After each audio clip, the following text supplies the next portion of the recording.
इधर छतरपुर के बागेश्वर धाम में हनुमान जयंती पर हनुमान चालीसा का नया वर्ल्ड रिकॉर्ड बनेगा। जी हां, बागेश्वर धाम में रामनवमी के अवसर पर 3 दिवसीय आयोजन किया जाएगा, जहां हनुमान जयंती पर दिव्य दरबार लगेगा। INS 24x7 से बातचीत करते हुए पंडित धीरेन्द्र कृष्ण शास्त्री ने बताया है कि वो जल्द ही शादी करेंगे। साथ ही उन्होंने कहा है कि फिल्मों से बहुत दूर हूं। हम लगातार कई बार कई चीजों पे सवाल उठाते हैं, लेकिन उन सवालों के जवाब देने के लिए सबसे पहले मैं घड़ी दिखाता हूं आपको। मध्य रात्रि के 12:30 बज रहे हैं और मैं इस समय बागेश्वर धाम में मौजूद हूं, जहां पर पंडित धीरेन्द्र शास्त्री सरकार का दरबार लगा हुआ है। 12:30 बजे की ये ऊर्जा हम सुनना चाहेंगे एक बार। अगर आप लोग भगवान का एक बार नाम लेंगे, सीताराम, ऊर्जा आपको बता रही है धर्म की शक्ति क्या है, और यही सबसे महत्वपूर्ण बात है। और एक धर्म की शक्ति को हम ऐसे समझ सकते हैं, आप पूरे समय भक्तों के जवाब दे रहे हैं। रात्रि के 12:30 बज रहे हैं, इतना उत्साह, इतनी ऊर्जा आती कैसे?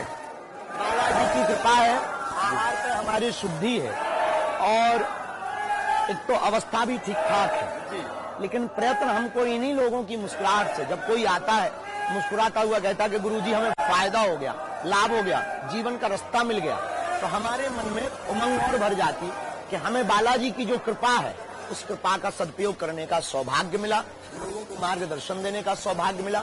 और ये हमारे जीवन के प्रतिदिन लगभग 3 बजते हैं।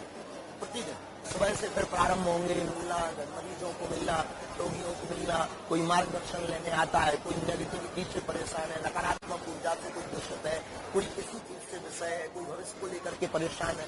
जितनी सामर्थ्यता है, जितनी गुरु कृपा है, जितनी चेतना बल पर हमें प्रेरणा लगती, हम उनको रास्ता देते हैं।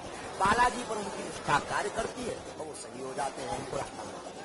तो मन में कभी, ये मन में या शरीर में कभी आपको ऐसा एहसास नहीं हुआ कि देर रात हो गई है, थकावट आ रही है, नींद आ रही है, या फिर कभी बुखार आया, इस तरह की चीजें पिछले कुछ बीच बीच में थोड़ा सा लगता है, थकावट होती है, गला बैठ जाता है, शरीर है सामान्य मानव है, सबकी तरह ही है, तो कभी लगता है तो आराम कर लेते हैं, पर ज्यादातर कोशिश करते हैं कि कोई निराश ना जाए, तो हो जाता है। और वैद्यकीय उपचार भी लेते हैं, योग भी हम करते हैं और आहार भी शुद्ध रखते हैं, फलाहार भी करते हैं और ध्यान भी करते हैं, मेडिटेशन भी थोड़ा थोड़ा कर लेते हैं। इन सबके कारण जो मिश्रण हमने अपनी जीवन की एक दिनचर्या में किया है, उससे हमें ज्यादा एनर्जी प्राप्त होती है। और अभी बीमार होते हैं तो चिकित्सा, वो जो आपके चेहरे का ग्लो है और जो आपकी फिटनेस है, उसके बाद अभी एक नया ट्रेंड आ गया है। AI जो है आपके अलग अलग फोटो बना रहा है कि आप दबंग होते तो ऐसे दिखते आप ही। लोग आजकल आपको फिल्मों में देखने की सोच रहे हैं। नहीं, कभी नहीं हो। अभिनय जगत झूठा जगत जी, अभिनय जगत से ज्यादा हम जिंदगी में एक सूत्र मानते हैं, खुद की जिंदगी इतनी अभिनयमय होनी चाहिए कि हमें अभिनय की, अलग से अभिनय करने की आवश्यकता है। तो हमारी ऐसी कोई अच्छा नहीं है और हम इसमें ही बहुत मस्त हैं और व्यस्त हैं। वो बहुत महत्वपूर्ण तिथियां आ रही हैं, एक रामनवमी और दूसरी हनुमान जन्मोत्सव की। क्या तैयारियां हैं और फिर भक्तों के लिए क्या संदेश है? बुंदेलखंड का महाकुंभ 155 बेटियों का विवाह पूर्ण हुआ। ठीक बात, हर वर्ष यहाँ हनुमान जन्मोत्सव भव्य और दिव्य होता है। 23 अप्रैल को मनाया जाएगा। इसमें हर वर्ष मानस सम्मेलन होता है। इस बार थोड़ा सा अलग है। परम पूज्य श्री वृंदावन वाले पुंडरीक गोस्वामी जी महाराज जी, जो बहुत बड़े आचार्य हैं, विद्वान हैं, उनके द्वारा 3 दिवसीय हनुमान चालीसा पर कथा है।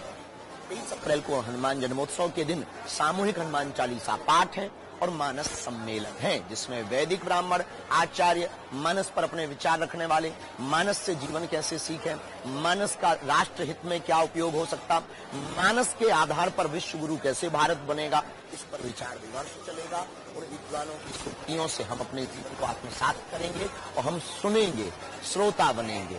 तो इस बार का हनुमान जन्मोत्सव 23 अप्रैल का भव्य और दिव्य है, पर रामनवमी भी कम नहीं है।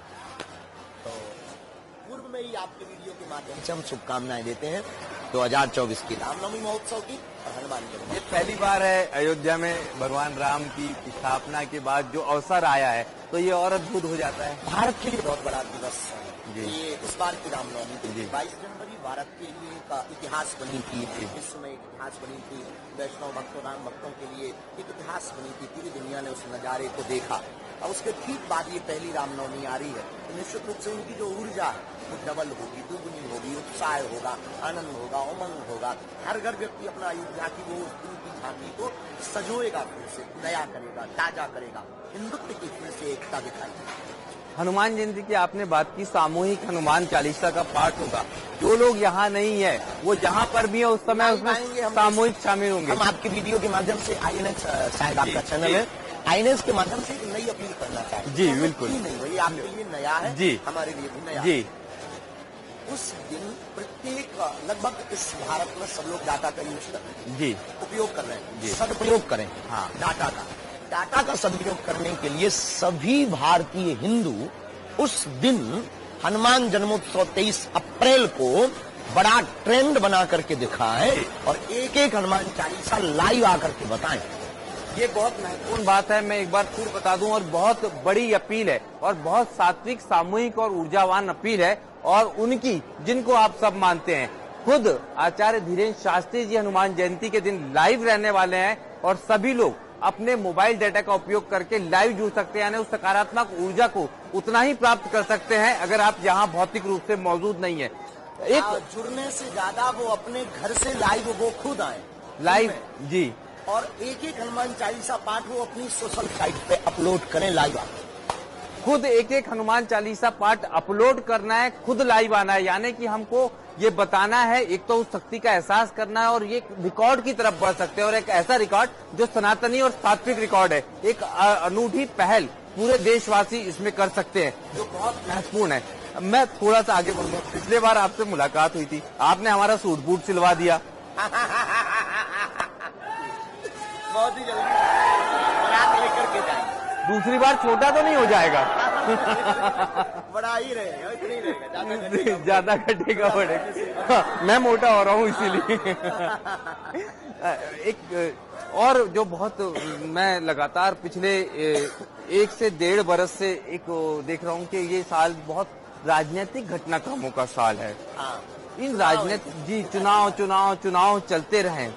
इस बीच में हम ये समझना चाह रहे हैं, लोगों के लिए एक सामान्य सी बात है, लोग बड़ी बहस में उलझ जाते हैं आजकल कि धर्म की राजनीति हो रही है, धर्म की सियासत और राजनीति हो रही है। इसको लोगों को किस तरह से देखना चाहिए? बड़ी उलझन में मुझे लोग दिखते हैं, ट्रेन में, प्लेन में, जहाँ बात करता हूँ। राजनीति पे हम बहुत ज्यादा बोलते नहीं, क्योंकि वो हमारा विषय है। हमारा विषय सनातन हिंदुओं की एकता है। हमें इनको जगाना है, इनकी कोई भी शक्ति को बताना है और समझाना है। जी, राजनीति अपने बौद्धिक बल के हिसाब से लोगों को मतदान बहुत आवश्यक है। जी, जिस दिन भी आपके यहाँ मतदान हो, मतदान करने अवश्य जाएं। पहले वोट, बाद में कुछ और काम। राष्ट्र हित में आपको मतदान करना चाहिए, विवेक और विचार के साथ। अगर हम देखें लगातार, क्योंकि लोगों की जानकारी के लिए हम चाहते हैं, विदेशों में भी कई सारे आपके आगे कथा वाचन होंगे, भ्रमण होंगे, कुछ निश्चित कार्यक्रम हो जो पूरी दुनिया की जानकारी। नेपाल का निश्चित है, 18 तारीख से हम नेपाल में 22 तारीख तक 5 दिवसीय हनुमान कथा पर चर्चा चतरा में करने वाले हैं। नेपाल में होने वाली है, इसके बाद जहाँ भी जाएंगे और एक दिव्य दरबार भी इस बीच में बागेश्वर धाम पे 11 अप्रैल से 15 अप्रैल तक दरबार है, 22 अप्रैल से 24 अप्रैल तक दिव्य दरबार। 22 अप्रैल से 24 अप्रैल तक दिव्य दरबार है।